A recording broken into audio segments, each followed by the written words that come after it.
It was close to midnight when a young man hurried along the dirt road leading back to his village. He held a small bag tightly in his hand, his fingers clenched as if letting go would somehow make things worse. His steps were quick, uneven, and filled with panic. Anyone watching him would immediately notice the fear written clearly across his face. The village was silent at that hour, the kind of silence that made every sound feel louder than it should be. As he approached the old well at the edge of the village, his body suddenly felt weak. Sweat soaked through his clothes even though the night air was cold. He slowed down, his heart pounding violently in his chest, and for a brief moment, it seemed like he wanted to disappear before something noticed him. His thoughts raced with desperate prayers. All he wanted was to make it home safely. Fighting the fear, he forced himself forward, his footsteps quickening again. But just as he passed the well, the sound of footsteps echoed behind him.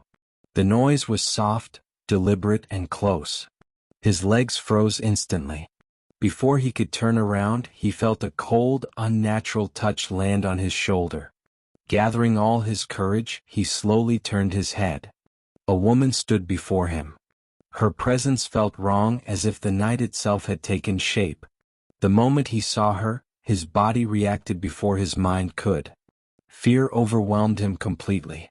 Before he could scream or run, she raised her hand calmly and, with a single violent movement, twisted his neck. His body collapsed lifelessly onto the ground beside the well. By morning, villagers gathered near the same spot. Whispers filled the air as they stared at the body. Panic spread quickly. This was not the first death. It was the fifth in just 2 months. People spoke in frightened voices, warning one another not to go out at night. They believed the spirit spared no one, humans, animals, anyone who crossed her path. Many were convinced the village was cursed, that the land itself had been touched by divine anger. Some claimed the spirit was the form of a goddess known as Sati Azra, tied to the well and the nearby river.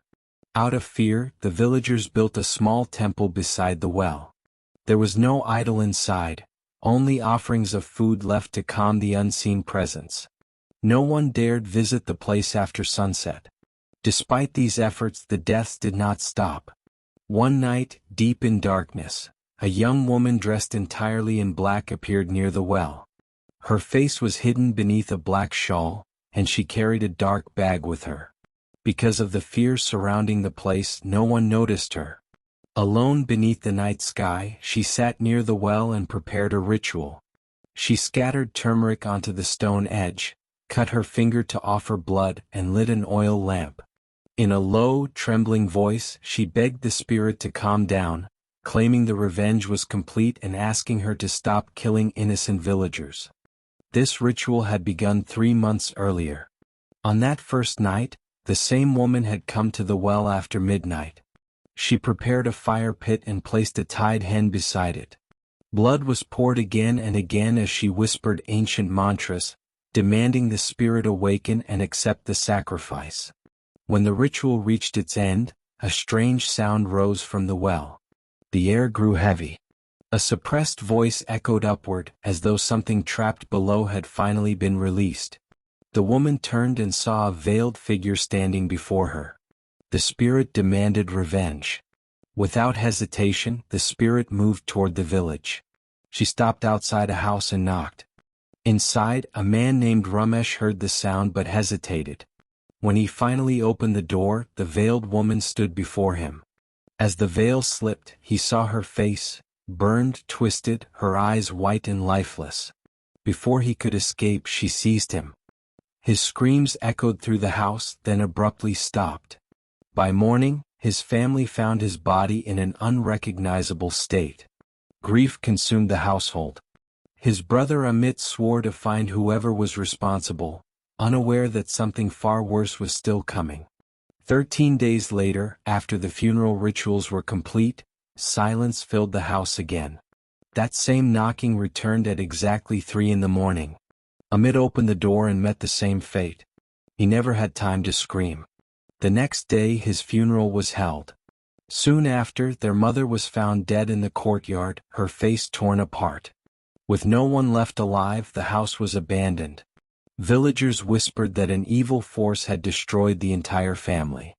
Among the crowd stood the woman in black, her face hidden once again. But this time fear filled her eyes. Something had gone wrong.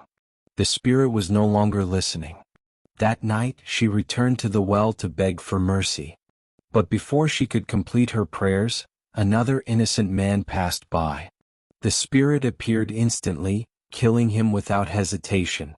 Terrified, the woman ran home, shaking uncontrollably. She realized she could no longer control what she had awakened. Her name was Maya. The spirit was her younger sister, Anika, who had died after jumping into the well to escape abuse from her own family members. Maya had awakened her soul seeking revenge, but the hatred had grown beyond control. That final night, Maya pleaded desperately for forgiveness. The wind howled violently, extinguishing the lamp. The sound of anklets echoed as the spirit appeared before her, her face dripping with blood. Maya begged her sister to stop. She reminded her that revenge had already been taken. But the spirit no longer cared. Later that night, a knock came at Maya's door. When she opened it, the spirit stood there. Maya tried to reason with her, but it was too late. With a single motion, the spirit ended her life. After Maya's final scream, the village fell silent. It is said the villagers eventually abandoned the land out of fear. But even today, people claim the spirit still wanders near the well, waiting for anyone foolish enough to come close after dark.